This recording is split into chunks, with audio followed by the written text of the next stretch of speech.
This episode of Bulletproof Cash Flow is brought to you by Realty Dynamics. Learn how people like you can build substantial passive income while creating wealth for the long term through real estate investing.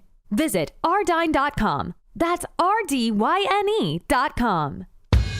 10 grand over the next 5 years is $2,000 a year, let's say. What the hell is $2,000 a year when people are paying 80 grand a year to go to Villanova? I'm just saying, like, let's put things in context. For instance, you're paying 20 grand. You're still paying 80 grand for the year at Villanova for 1 year, as opposed to something for mentorship. Guys, really, are we there? Those core values that I talked about, I probably spent 60 grand on coaching just to figure out what our core values were. And you know what? I'm on shows right now talking about it, and I'm teaching my students about it, and we're living it. Working because you want to, not because you have to, is financial freedom. And we want to help you create that. Welcome to the Bulletproof Cash Flow Show. We're going to teach you how to achieve lifetime financial freedom through real estate investment. Your host is a multifamily syndicator and property developer. He's done deals reaching into the hundreds of millions of dollars. You'll hear from experts in all aspects of real estate investment, finance, development, and management. Everything you need is right here. This is the Bulletproof Cash Flow Show. And this is your host, Augustino Pintus. Hey everyone, it's Augustino. If you want to become a syndicator and build your wealth, as well as help investors build their wealth, you cannot underestimate the importance of three things. Okay, having the right mindset, building the right team, and closing the right deals. Now, if there's any weakness in any of these three things, it makes your business very, very difficult to scale and to succeed. Well, our next guest understands all this. He's not only a syndicator that's built a successful portfolio of real estate assets, but he's also built a great education company that supports other people to jump into the space. Now, he's an investor, an author, an entrepreneur, and co-founder of multifamily real estate education company, Jake and Gino. Now he has made the move from restaurant business owner from a long, long time ago to multifamily real estate. And he's picked up many, many lessons along the way. He's here to share those with us today. Now, since making that leap, he has grown his company to over $100 million in assets under management. And through the Jake and Gino business, he offers coaching and education to other real estate entrepreneurs, and under the framework of build right, or rather buy right, manage right, and finance right. Now, additionally, he is the best-selling author of 3 books, Wheelbarrow Profits, which I'm sure most of you guys have heard about out there, The Honeybee, and Family, Food, and Fryers. Now, with all of that, I'd like to welcome Gino Barbaro to the show. Gino, thanks for coming on, buddy. Appreciate it. You said a lot in that first opening segment. I'm like, dude, who are you talking? Are you talking about me? I'm like, oh, dude, nice to be on here, Agustino. I appreciate it. How you doing? Yeah, good. It's been a while. So I'm glad to have you back on. Yeah, it's great. Let's get this thing rolling. I mean, we've been talking for a few minutes before we got on camera. Yeah. And for us, I mean, you've done an amazing job scaling. I mean, the last 3 or 4 years, you've really exploded. For Jake and myself, the journey was a little bit different. We bought our own deals and refied out and put into the next deal. And then we started syndication a little bit later on in our journey. It's not because we didn't want to, we just didn't know. And as that famous quote that I always use from Mark Twain, it's not what you don't know that's going to get you in trouble. It's what you know for sure that just ain't so. And what do I mean by that? Think about that for a second. People think multifamily is just pie in the sky. The first thing they think about is, where am I going to get the money? I don't have credibility. Yeah. And then if you start off with that, your behavior is belief driven. If you believe that, fine. That's true for you. That's fine. For Jake and myself, we were equity hounds. We just wanted to buy these deals, refi these deals out, control the equity, and put it into the next one. And that worked well for the first 1,000 units. So you know what? That works really well. We were able to refi over $15 million and continue to put it. That was the market cycle back then. Can you do it now? Obviously, you can do it now. It's a lot harder, and it may take a little bit longer to do it. So just refine it. Learn all of the strategies, whether it's syndication, partnering, JVing, seller financing, whatever those strategies are. There's so many different ways to get in. And don't have the limiting belief that multifamily is a pie in the sky or that you can't get in. You're just a little guy. Agostino is a little guy. Jake and Gino, the pizza guy and the drug rep, we all start out as little guys. The problem is the little guys who stick in there and think about it as an entrepreneurial venture, as a long-term commitment, are the ones who will prosper in this business. Does that make sense? Yeah, absolutely. Absolutely. But I think it all starts with the how and the why. I think that I know early on in your career, even I remember from when we first spoke, you defined your how and the why early on. And that's what really was your really big motivation. Right. And that's the same thing that I found as well, is that and then we were talking in the green room a lot, actually, about all this, is that the how and why are what drove me. And then now it's changed, but I'm at a different level now. So how did you define all that? Because I think that's probably the biggest thing, right? Because without the how and why, all those obstacles you mentioned a second ago, they become the reasons why things don't get done. Well, the one big takeaway that I want everyone to take from the show is you need to peel back the onion. That don't sound sexy, but that's the reality. And you're constantly peeling back the onion of your life, which I think is awesome. I just read The Alchemist. Don't know why it took me forever to read The Alchemist. Just read it a week or two ago. And everyone's like, you got to read the book. And I'm like, okay, Santiago Shepherd. But what's your personal legend? I challenge everyone listening to this. Do you know what a personal legend is? You know what your personal story is? For Santiago, he wanted to travel. Everything kept blocking him. You know, he gets on a ship, he gets ripped off, then he goes into the desert, he meets a beautiful woman, doesn't want to leave. But he didn't do that. Nothing held him back. Read the story of The Alchemist and look at it from your perspective. I could have quit in 2005. I lost a boatload of money. I bought a deal in 2006, which sucked, lost even more money. But that wasn't my personal legend. My personal legend was I need to find something. And for me, life coaching was the game changer for me. In 2015, I got my certification, but that's not what a piece of paper is worthless, right? You go to college, you get a piece of paper. But what I learned about myself was to be able to ask empowering questions. And I was in a podcast a couple of weeks ago on the multifamily zone, and I'm talking to these two educators that are actually parents, and they have this thing about giftedness with kids. And they're asking me a question on the show. And they're talking to me about my former life when I was in the restaurant. And I said, when my dad passed away in 2007, I was all excited to talk. But then at that point, they saw just my energy drop. And then I said, they said, you've got to go back to that. That's important. You had a family business. You liked working with family. You liked working with business. You liked working with partnerships. And then it dawned on me, and that's why I started Jake and Gino and back in 15. Other than the fact that I retired from the restaurant, Jake's doing the portfolio full time. I'm financially free. I'm down in Florida. I don't want to be on the beach. It's great for the first 3 days. I'm bored after that. So I sat down. I'm like, I love being in business with my father, with my brother, because I could rely on my dad. My dad could rely on me. We felt like family. I've got 6 kids, so I love that family atmosphere.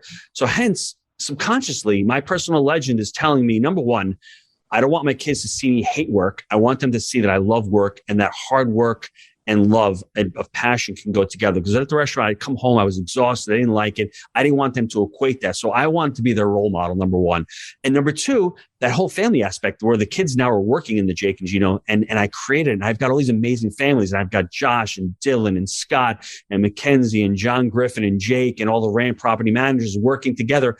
That's my personal legend. That's what I want. I want to leave a legacy for them, but I'm also selfish. I love working with them, but I love empowering them. And it took me a long time to peel back that onion. So everyone listening right now, start peeling back that onion. And it starts with what your values are. I was just on a podcast with my partner, Rick Sappi, on the 100 year, and it's values over opportunities. What are your values? I was just talking to Agostino. We left the Louisville market because of our values. It's a great opportunity. We have a deal for 3 years. It didn't align with our values. We don't want to take Section 8 housing if we're mandated to from Louisville, from the county. All of a sudden, we feel as if we don't have property rights. That's not our business model. So we checked our values. Now, years ago, I'm looking at opportunities. I'm chasing money. But anyone who's financially free, anyone who's an entrepreneur is not just chasing money. They're chasing opportunity, and they're chasing needs. That's the difference. And it's very hard when you're stuck in that W-2 scarcity mindset. Peel back the onion, really load in and focus in on what your values are, and think long-term, whether you're in multifamily, single family, self-storage, business. You're not making money overnight. You need to plan for the long term. And those of us that plan for the long term and really lock in our values can make those wise decisions, because you see some people going, man, how the hell did that guy make that decision? He bought that building. How did that work? Well, he or she was focusing on their values, on what they're focused about. And they're not focusing just on opportunities, because we have opportunities every day. I'll give you one quick story for the next question. I was offered the opportunity to invest in a company called pot.com. Now, for some of you out there, maybe you're into that space. I've got 6 kids. does not align with my values. I did not want to be aligned with that. My life would feel incongruent if I'm making money off a domain and off a drug. Now, if for medicinal purposes, got that. You don't need to smoke pot for medicinal. You can get CBD oil, you can get cookies, whatever. I didn't want to be aligned with that. I didn't want to see my kids in that space. I'm telling them, hey, don't do drugs, don't drink, but I'm making money off pot.com. 10 years ago, probably would have said, you know what, I'm going for the money. But now that I'm a little bit wiser and I understand values-based decision-making, it's a no-brainer and it's easy. You focus on what you want, get rid of all the other crap, and that's how you become a successful entrepreneur. And you have a life full of abundance, and you have a life that you can actually be happy, and you can actually say to your kids, "Hey, I'm doing the right thing." Yeah. Well, I want to ask you more multifamily stuff, but this is something though that needs to be explored just a little more, because I often talk to people about this, and they ask me, it's like, how did you get into this thing? How do you keep on going with this? Right? And it's like, if those values are not defined, if the story you tell yourself is not created, and rather you're just living day to day to day, which is the way I used to live when I was doing my W-2 thing, then you're not going to go anywhere. It's like this business that we're in, it's all entrepreneurship, right? It's like you really have to have a lot of self-motivation and self-discipline to do this. And not everyone's cut out for it. And that's okay. That's fine. If you want to be in the business and, but you're just not cut out to be that person just yet, then go work for someone and go work for an entrepreneur, go see what they're doing. But the point is that without those values already defined up front, you're going to have a hard time. But did you know you had to define those values? I mean, it sounds to me like you went through some life coaching. So it sounds to me like someone at least handed you a blueprint, right? Well, I wish I had known this sooner. I had one restaurant for 20 years. How is it in 4 or 5 years I have 1,500 apartment units? Okay, it's life skills, it's wisdom, but it was coaching. Yeah. I sell education. It's not an expense. It's an investment. And when I figured that out, we spent over $500,000 the last 4 or 5 years, Jake and I, between speaker, between scaling up, traction. I mean, you name it. I've done it. I mean, our 2 guys today are at a sales event because they're learning about marketing. I mean, that's what it comes down to. You need to pay. You either pay today or you pay tomorrow. It's more, one of my coaches says, paying on, you're either going to pay in the classroom or on the street. I mean, paying on the street is a lot more. So for me, it just made sense. Yeah. And then one of the biggest things that I learned was the core value piece and that mission piece. Every time I had an employee at the restaurant, I would always blame them. They're terrible. Anybody out there blame their employees? Well, maybe the employer sucks. I sucked back then because I didn't know what a core value was. I didn't know how to direct them. I didn't have a system. I didn't have anything. So for you to learn these things, you start implementing. Multifamily is fantastic. You start buying deals. You get into it. Then you realize our catalyzing statement, our statement for Jake and Gino is we create multifamily entrepreneurs. What does that mean? You start getting into it. There's a reason why you want multifamily, because you can scale it up. It can become a business. You can hire other people to help you, but you need to implement those systems, and core values and a mission statement are essential. We can get into cadence of accountability where you have weekly calls and quarterly priorities and all that kind of stuff. But if you don't start up front and define what your core values are, ours are people first, unwavering ethics, make it happen, extreme ownership, and growth mindset. Those are our 5 core values. If I'm doing business with Agostino, I want to make sure that his values align with us as far as vendors, as far as employee. So we're not even hiring the bed. If you're an employee and you're going to start working with us, you look at the core values. Can you work with that? It's extreme ownership. We got something done. Don't tell me I'm clocking out at 4:30. I'm out of here. You're going to figure out a time to do that because I have extreme ownership. I'm still packing bags. I'm still sending out swag. I went to the event this past week. I went to students. I've been working since 2 weeks ago. So that's extreme ownership. If you don't want to, like you said, Agostino, not part of it. But if you come work with us, we have a vision. We're changing people's lives. That's what you don't work with a company like that. You're going to be compensated. You can invest in our deals. You're going to create equity, create value, and your mindset's going to be completely changed. If you want to learn, grow, and contribute in life, then Jake and Gino is the place to be. And if it's not, no harm, no foul, but we haven't wasted any time. We haven't selected the wrong person, the wrong seat. That's where it starts. It starts up front. And for anybody to think it isn't, or you think I'm blowing smoke up somebody's ass, trust me.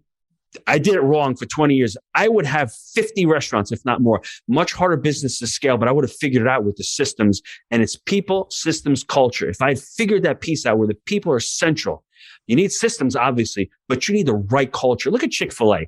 I mean, how does a company that sells a freaking $4 sandwich where their profit margins are nil. They're out the door and they're making millions of bucks. The numbers that they do is mind-boggling. They want operators. Operators have 1 or 2 stores and they're millionaires. So what does that tell you? It tells you that the core, and that's what Jake wants to be. He wants to be a Chick-fil-A of apartments. That's the kind of service that he wants to aspire to. So what does that mean? That means really taking care of your people, hiring great people, but you need to lead. Doesn't mean you need to be there, but you need to be the leader of that and implement those systems and that culture within your organization. Yeah, absolutely. Absolutely. And I think one thing you said was very, very important.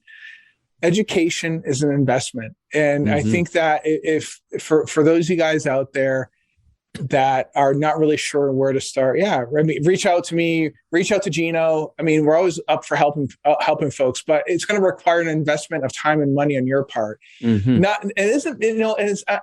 can't speak for Gino, but I can tell you that if you're not willing to put up any money to invest in yourself, that it's, I don't know, for me, it's a flag, it's a flag for me. Absolutely. Because, because here's the thing, this investment you make in yourself to learn how to properly prioritize your life is worth the money, as opposed to some clowns on Facebook that'll just, this is a scam. Everything's always a scam to these because they're worried about losing $100 to go to a conference. It's a scam. Oh my God. It's ridiculous is what it is. Right? I agree. It's crazy, let me give you the real reason why people need to do that. Number one, you value what you pay for. If you get something for free, there's no value. That's why socialism doesn't work. Hence, we talked about that. Not in such depth. But this past weekend, I was in Omaha. We had over 50 students there. They paid to become part of the Jake and Gino community. They had to pay for flights. They had time away from their family for the weekend. Guess what? They went there, they put the effort, and they learned. If it's like, no harm, no foul, I don't need to underwrite this deal. I don't need to talk to my coach this week. It's going to be next week. I'll get to it when I get to it. You're never going to get to it. Trust me. It has to be a desire. Now, Agostino talked about the why. You got the why figured out. You need the how. And, let's say you're spending 10 grand on your education. 10 grand over the next 5 years is $2,000 a year, let's say. What the hell is $2,000 a year when people are paying 80 grand a year to go to Villanova? I'm just saying, let's put things in context. For instance, you're paying 20 grand. You're still paying 80 grand for the year at Villanova for 1 year, as opposed to something for mentorship. Guys, really, are we there? Those core values that I talked about, I probably spent 60 grand on coaching just to figure out what our core values were. And you know what? I'm on shows right now talking about it, and I'm teaching my students about it, and we're living it. And we wouldn't have been able to scale up the company from 800 units to over 1,500 units. We wouldn't have been able to start on the 100-year real estate investor. We're doing whole life insurance. We wouldn't have been able to create a development company. Wouldn't have been able to start publishing books with their students because that wouldn't be in the realm of possibility. We wouldn't have had those systems implemented. So if you're worried about an expense, it's not an expense. It's an investment. People see the world as they are, not as it is. If you're seeing it as an expense, bro, then don't become an entrepreneur, because entrepreneurs need to invest in themselves and they 100%. Need to invest in their companies. Yeah, this is multifamily. And I know we're not speaking multifamily, but this really wraps upon the realm of multifamily because we're entrepreneurs. You're building a business through entrepreneurs, through multifamily, through the deals you're doing. And I'm doing the same. We're creating multiple streams around those businesses. It's not just the asset itself. It's the education company. It's the property management company. It's the syndication company. It's the whole life insurance we're doing right now. It's the development company. The sky's the limit. You want to go title insurance? Go title insurance. You want renters insurance? Go renters insurance. You want to start a pest control company with that? You want to start a plumbing company? You can start all of these things with multifamily. But if you start and you have those limiting beliefs and you don't have those core values set up, how are you going to scale? There's no way you're going to scale. Yeah, 100%. Well, let's talk real estate now. Let's talk multifamily. Sure. Because I think that the foundation is super, super important, and I didn't want to ignore that. But I think that one of the biggest things that people now talk about these days is I can't find any deals, and it's true. There's not a whole lot of good deals out there if you're just looking on LoopNet. I mean, that's always been the case. But now, how you guys sourcing deals these days? How do you know they have something good on your plate, or are you just are you basically sitting back or right now and just focusing on development or other stuff? we're underwriting. We've underwritten 100 deals. We just got a 25 unit mom and pop right now. The crazy thing, Agostino, I would challenge everybody. What is a deal to you? I mean, all the new investors come on and go, hey, I need deal flow. I'm like, okay, you got your buy right criteria set up. You got your market. You got your, and they look at me like a deer in headlights. So time out. First of all, let's focus on, are you in a market? You need to select the market. That's the first thing for all you beginning investors. Don't go in 3 markets. If you're in Cleveland, great. But if you're in California, going to Cleveland, maybe not, because you can be in different markets. Focus on what market works for you. What is your strategy? Are you working 70 hours a week and you really can't invest? Well, maybe you LP and GP and try to raise capital for somebody's deal. It all depends on what you're looking for. That's the first thing. The second thing is, what's your buy right criteria?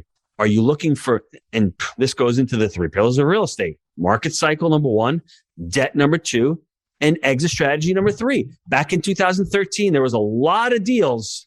There was no money.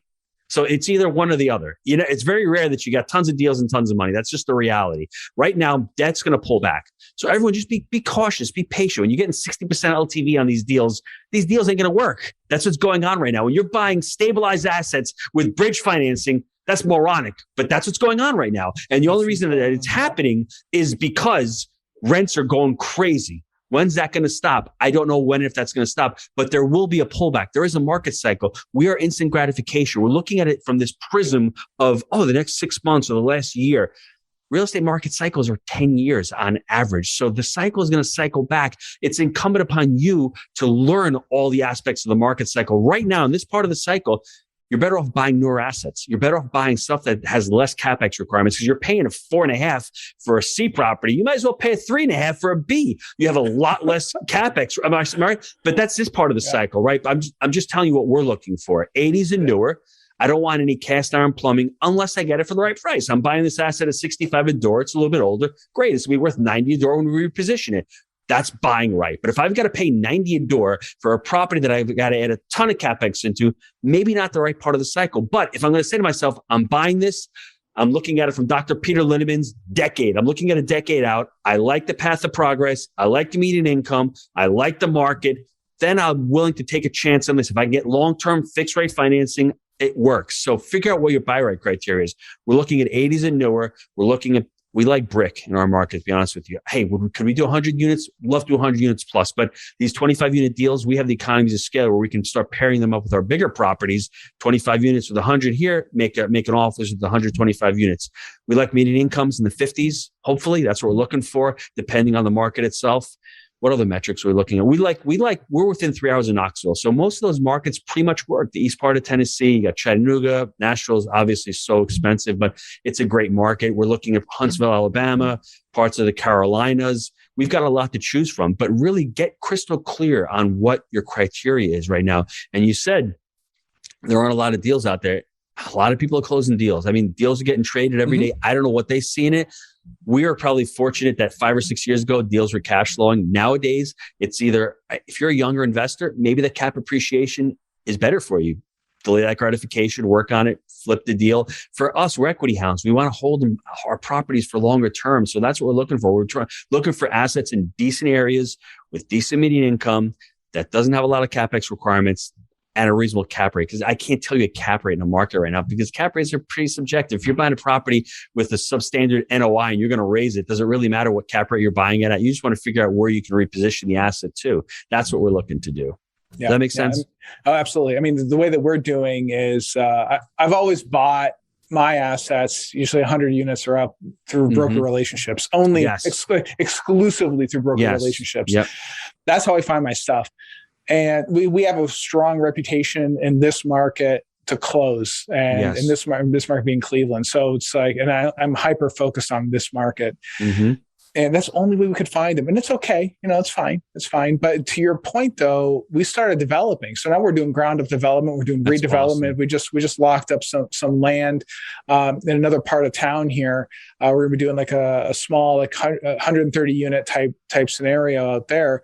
But yeah, it's actually cheaper to build that product brand new than it is to buy something here locally. It's crazy. But for you, you need that. it's that delayed gratification. You got to do 24 months out. We're looking to build quads. We're looking to start a project for 30 or 40 years just to test the waters. But that's a different animal because you're 24 to 36 months out.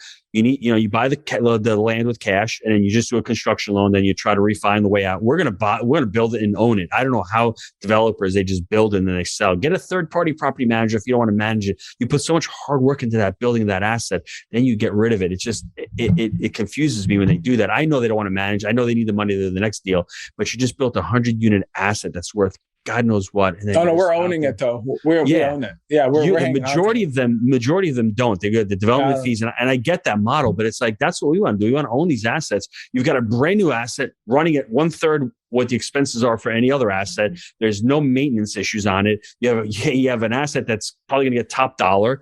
I mean, it's easy to manage. I mean, gosh, there's so many benefits to it. It's just the fact that, you have to hold on for those 2 years without getting any income on the property. If you can do that and you understand the model and you can build, man, that's a great model.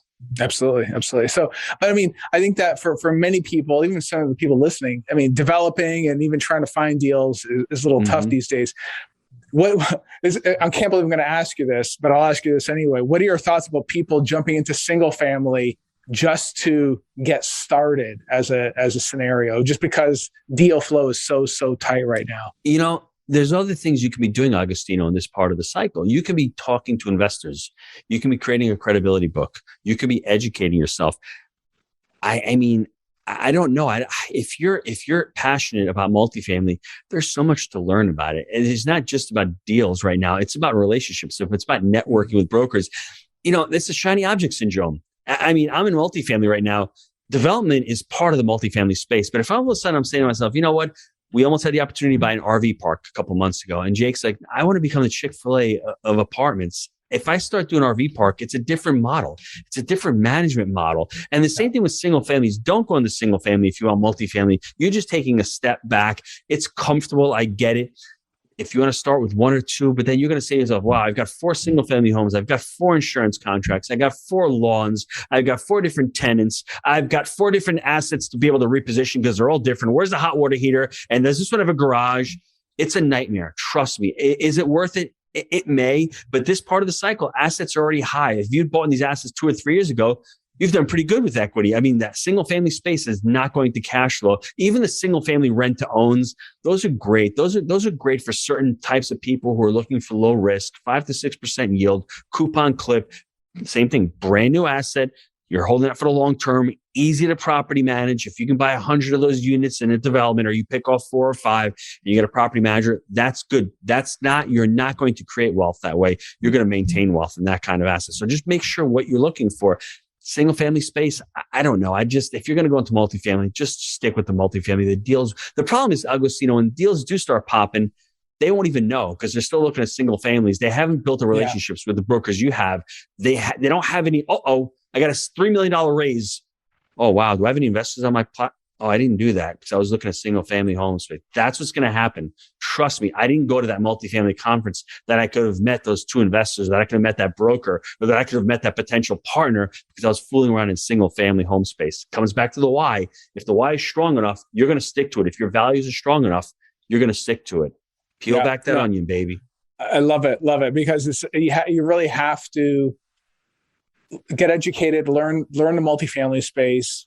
And like you said, I mean, maybe someone else is really good at finding deals, but your core competency is to go and raise capital. Like you can raise capital like nobody's business. If someone else has got the deals and you can raise the money, perfect match. Why not do that, right? Or if you're a bird dog, or if you're in the market, you're just starting out and you want to property manage a deal and you want to be boots on the ground, there's so many different skills you can do. If you're great at underwriting, or you're great at systems and putting systems, or you're great at asset managing. Multifamily is a team sport. There's so many different skill sets you can learn. Jake and I started up by ourselves, so we did everything. We learned how to do everything. And as we scaled up, you start divvying out the responsibilities. But there's a lot of different responsibilities in multifamily. Just start.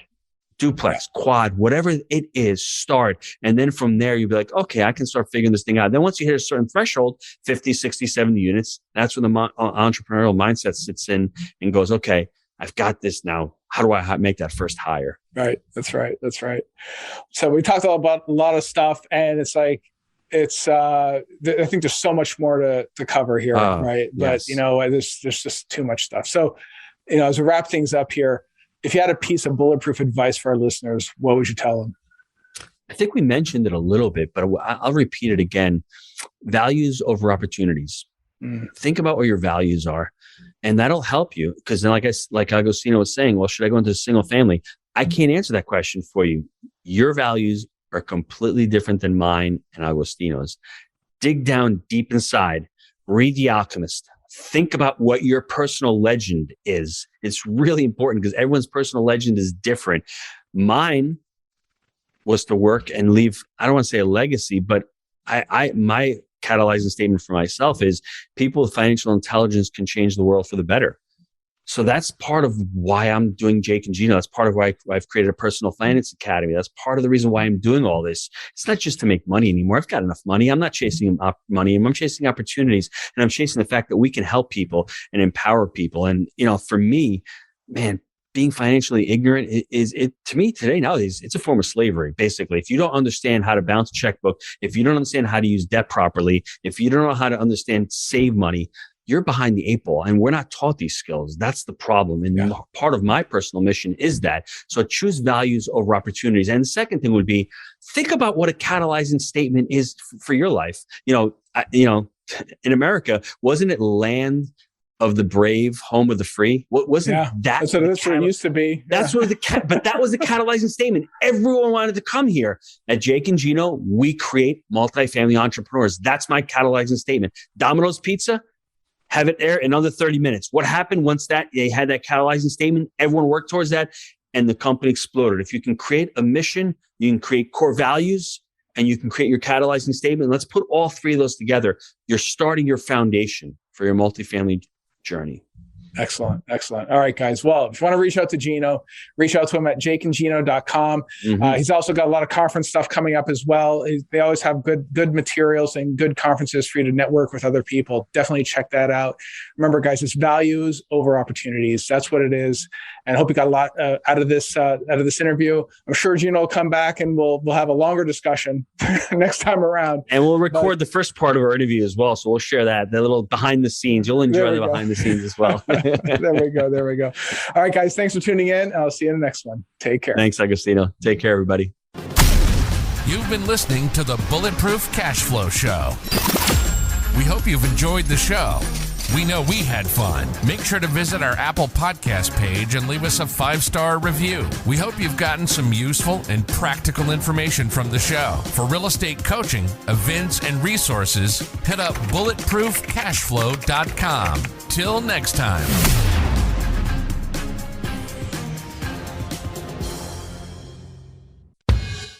No information in this episode should be considered specific, personal, or professional advice. Any investment opportunities mentioned on this show are limited to accredited or sophisticated investors. Any investments will only be made with proper disclosure and subscription documentation and subject to all applicable laws. Please consult an appropriate tax, legal, real estate, financial, or business professional for individualized advice.